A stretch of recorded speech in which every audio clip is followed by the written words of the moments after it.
to believe the truth. Choosing to believe the truth. Sisi tunaweza amua kuamini kweli ama uongo. We choose either to believe the truth or lies. Nataka niwaambie kuko na ukweli na kuko na uongo. Sisi tunaamua kuchagua uongo ama ukweli. Kuko na mambo ya uongo ambaye yanakujanga kwa mawazo yetu. Inaitwa deceptive thoughts. Inakuja kwa kichwa chetu na kwa mawazo yetu. Ya kwanza, you are rejected. Wewe hauna maana. You are rejected. Inakujanga kwa mawazo yetu.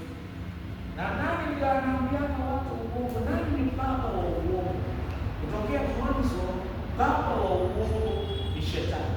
Na kila wakati ananong'onezea watu kwa kichwa chao, kwa mawazo yao, na kuambia wewe umekataliwa. Hata ukifanya you are rejected. Hata ukifanya nini wewe you are rejected. Kitu kingine Shetani anaambia watu you hopeless. Wewe hakuna penye unaenda, hauna matumaini. Hata biashara ambayo umeanzisha, angalia ulianzisha juzi imeanguka, ulianzisha mwaka jana ikaanguka. Wewe you are hopeless. Na hata kuna vitu ambavyo umetaka kuacha na wakati mwingi umeshindwa kuacha. Anakuambia wewe you are hopeless. Hakuna penye unaenda. Wewe unajidanganya. Wewe si wa maana. Hauna usalama. Na mawazo haya kila wakati Shetani anakunong'onezea. Kitu kingine anakuambia Mungu amekuacha na utashinda. Angalia. Kwa hiyo wewe ndio unaamua chenye unaamini. Utaamini Mungu wa Shetani ama ukweli wa neno. Uamuzi ni wako. Nataka nikwambie watu wengine hata wamejinyonga kwa sababu wamesikia uongo wa Shetani. Nakwambia hakuna mwenye wanaenda. You are hopeless. Wewe haufiki popote. Na hata kwa hii kanisa chenye unafanya watu hawaoni. Na kama hawaoni, kwa nini uendelee? Wachana nao. Hata hakuna faida unapata. Na wakati mwingine unaweza kuamini uongo wa Shetani. Basi uhuru wa Mkristo, freedom of a Christian, inatokea wakati unatambua uongo, identify the lies, tambua uongo ambao Shetani anatoa, reject and replace with it. Ni lazima ukatae. Ndio kitabu hapo alikuwa anapiga chini anasema rishi yangu bwana. Ta. You identify, you reject and you replace. Unatambua. Anayewaambia kati ya uongo hauwezi fanya. Na Biblia inasema I can do all things through Christ who gives me strength. Na wewe unasema siwezi kufanya chochote. Unaamua kama utachukua vile Biblia inasema nitaweza mambo yote, au unafuata uongo wa Shetani kwamba hauwezi kufanya chochote. Unajua kuna watu dunia hii wameamini hauwezi kufanya. Siku moja nilikutana na jamaa mmoja akaniambia, mchungaji, sikuwa najua shamba inaokoa, lakini nilijua kwa nini shamba inaokoa. Kwa sababu nimelima kila wakati na miezi wa 6 mahindi yangu inatolea kichwa. Hii shamba imeroka, siwezi fanya chochote. Hata afadhali nikuonyeshe. Shida huyo jamaa alikuwa anafunga. Hapo na wakati wa kupanda hayo na akaamini uongo wa Shetani hawezi fanya. Kuna wengine wanaamini kwamba watoto wao hawezi fika popote na ameamini uongo. Na Biblia inasema nitaweza mambo yote kupitia kwa Kristo anitiaye nguvu. Utaamini chenye shetani anasema ama chenye Mungu anakuambia? Kitu kingine Mungu amesema, I can supply all your needs according to my riches in glory. Na unasema mimi nitakuwa tu nikiangalia kila wakati. Na unakubali uongo, deception ya kwamba nitakuwa nikihangaika, na unasahau the 20 kinds ambayo Biblia imesema. Ya pili ni ya kwamba God can supply, anaweza kukutana na mahitaji yako kulingana na wingi wa utajiri wako. Jambo lingine, kuna watu wanaishi na hofu, lakini Mungu anasema mimi sikukupa roho ya hofu. Mungu anaishi kwa hofu. Kuna watu wanaishi ya kwamba ataroho. Kuna wengine wanaishi ya kwamba pesa yake itaharibiwa. Kuna watu wanaishi ya kwamba na hofu ya kila siku na kila bahari. Kila siku ukiishi ni hofu. Fear.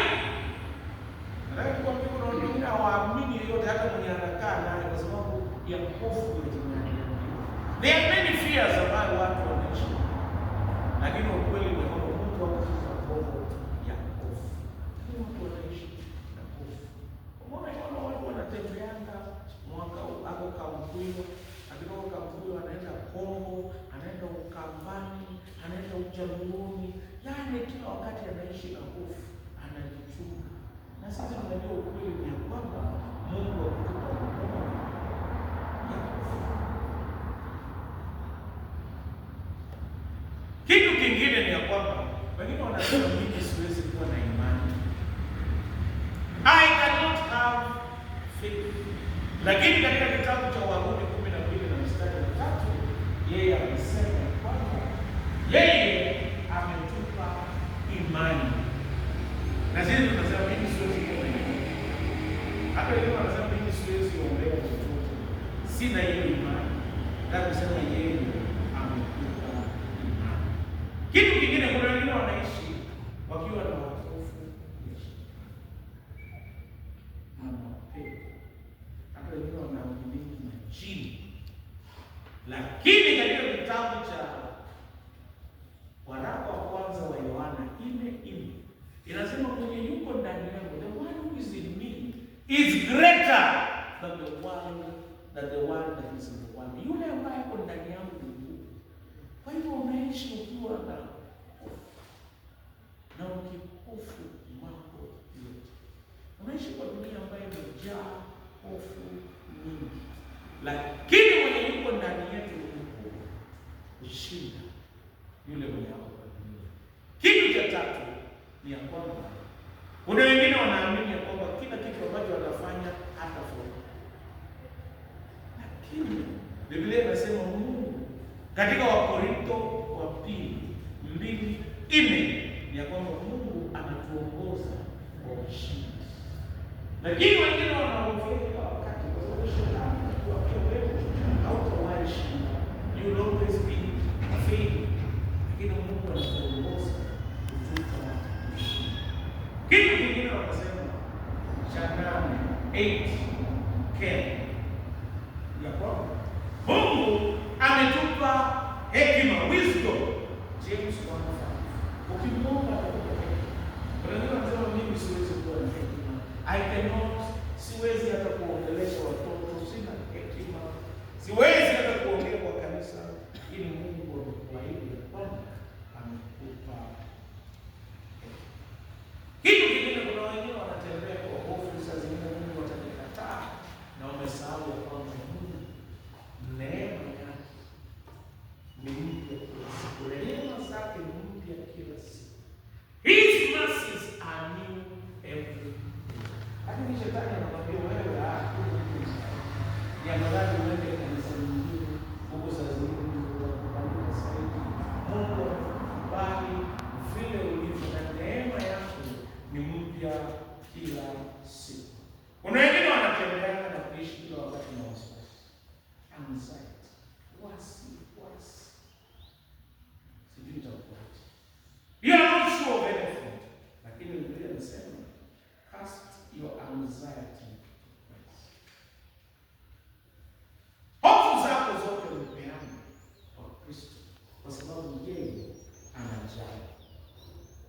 inapatikana katika kitabu cha Petro wa kwanza 5:7. Hata mwingi tunaishi na tunakosa wokovu kwa sababu tunaishi na anxiety, hofu kila siku. Kitu kingine ni kwamba wakati mwingine tunaishi kwa bondage, lakini yeye ameahidi kwamba atatupa sisi ndani ya Kristo akiweka wokovu tunakuwa huru.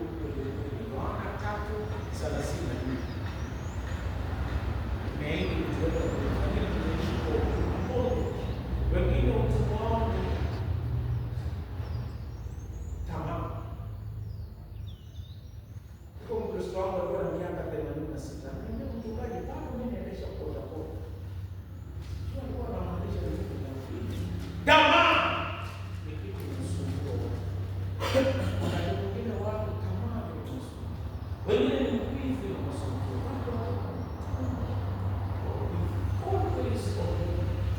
Sijui watu wakati wanasumbuliwa na tamaa na wakati wanasumbuliwa na mwizi. Sijui wasema wakati wanasumbuliwa na tamaa wote, lakini nani zaidi tamaa? Ni wazee wanasumbuliwa sana na tamaa, wamama wanasumbuliwa sana na wivu. Kila kitu kwa mama ni competition. Huyu mzee wangu 86 alikuwa na nguvu mingi, lakini tamaa mingi. 86 anajua pale. Unaongea na mimi bado mimi naendesha bodaboda yangu. Anasema ameoa msichana mzuri kushika kijana yake. Mea hapo miaka 86. Na kijana yake hapo 20. So wakati mwingine tunahitaji ukitembea ni kama unaumia. Hapo ndio sana. Lakini sisi hatuko chini ya hukumu. Tuko huru ndani. Ukitembea ni kama unaumia. Na hata saa zingine kwa sababu ya maneno ya zamani, ukitembea unaona ni kama watu wanaangalia ya zamani. Lakini ukitu tangu zako zimesamehewa na Kristo. Na wewe ni kiumbe kipya ndani ya Kristo. Na hapo ndio umekataa kuipa kwa sababu ya maneno ya zamani. Bali ndio kuna kitu uko kufanya kanisani umeacha kwa sababu ya maneno ya zamani. Na hata utumwa. Saa zingine wa hasira. Na hata saa zingine wa uchungu. Mtu aliongea juu yako. Na utakuwa ukitenda unakosa kitu. Ndio nikwambia ndio unaweza kukosa kusamehe mwenye unakaa karibu naye. Kwa sababu unafikiri unakaa vizuri, unafikiri unaendelea vizuri, lakini hiyo kutosamehe inakufanya unakuwa mtumwa na unasumbuka siku zote. Unaweza unakuwa mgonjwa, lakini ugonjwa ni kutosamehe. Nataka kusema ya kwamba wakati mwingine kuna watu wengi wanafikiri wanakata, lakini yeye amekuahidi hata kuacha. You will not leave us nor forsake us. Kuna watu wanahofia sana kwa watu. Na wakati wanahofia kwa watu wazee kama wana siku hizi ni wote. Ni wazee au mama? Wote siku hizi wamama wanaendana na mambo wanawake wazee. Watoto wamesoma, wamepelekwa mama ndio. Mzee unabakia hapo. Jua inakuchoma hata kusomesha ya uwezo. Jua inakuchoma mpaka inaisha. Inalete wasiwasi na hofu. Wazee siku hizi wanakuwa na hofu. Ukisikia mama anaenda kutembelea wazee. Anaenda miezi 3 na jamaa wameachwa hapo. Unajifunza kuosha manguo tena.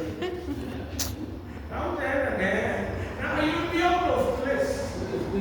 Mama huko anaenda jikoni, huko Nairobi saa zingine watu wanajipigia mama wanasema wewe mzee unakoa. And these fears are not something that is imagined. They are very, very real. Lakini Mungu amesema hata ukiacha hata kuacha. Utakuwa pamoja na. Ndio wazee wengine kwa sababu wanafikiri wataaji wataamua sasa kwenda kunywa ngumi na ndio kama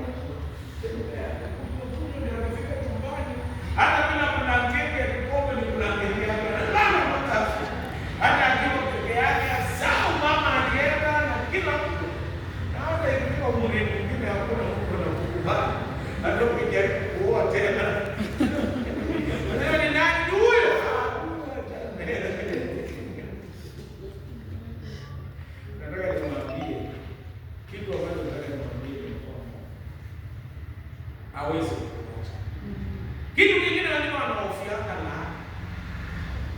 laana.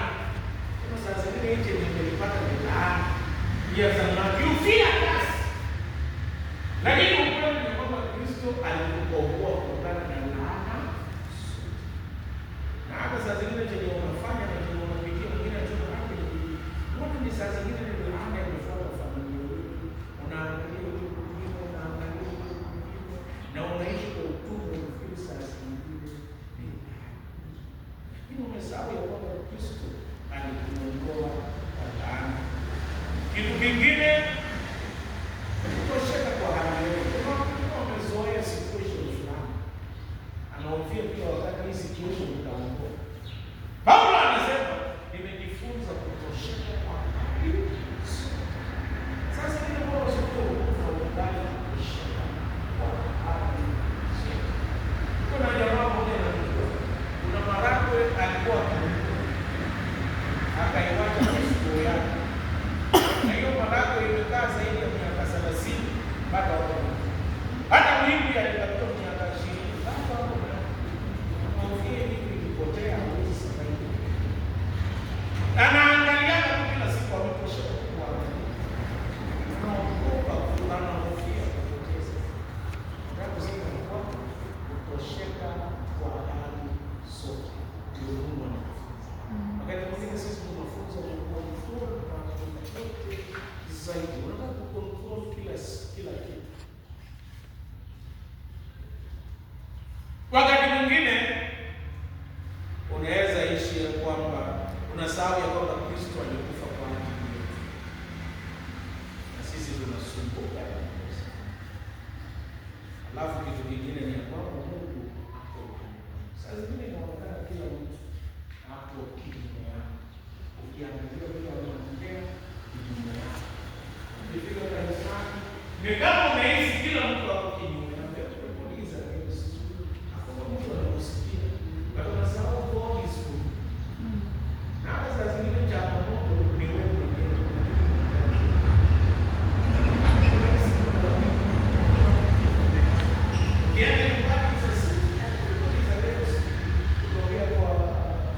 Kila mtu akiongea ni kama anaongea ubaya. Na wakati mwingine watu hawaoni chenye kimefanya. Unasahau ya kwamba Mungu anaongea. It seems that you are difficult to suggest, but you are forgetting that God is holy.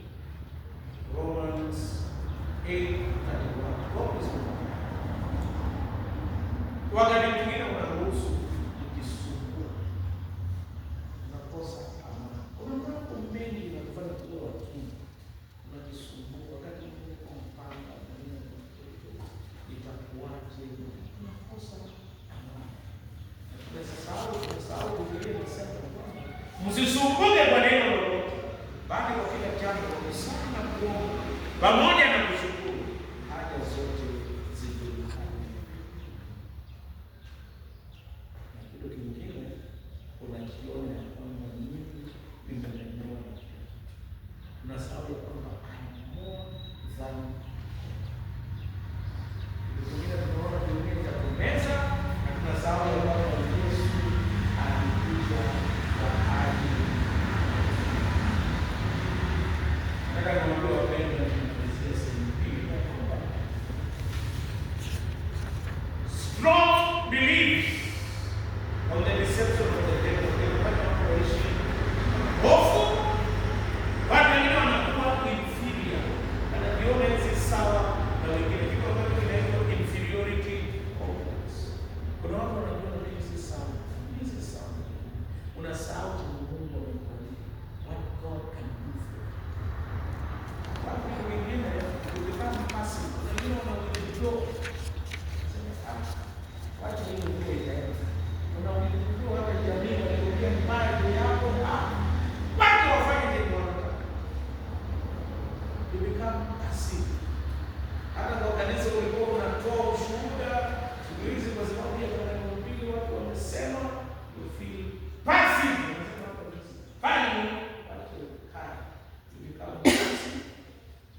mapya mwaka huu.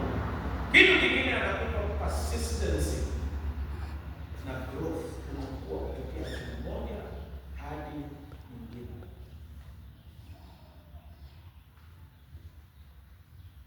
Kitu ambacho tunatakana, beliefs shape behavior.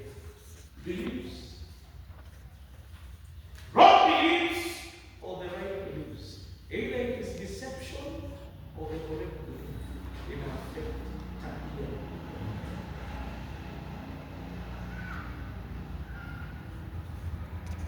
Mwana wa Adamu aliweka shetani alikuja kuweka kwa, lakini mwana wa Adamu aliweka huru, unakuwa kweli.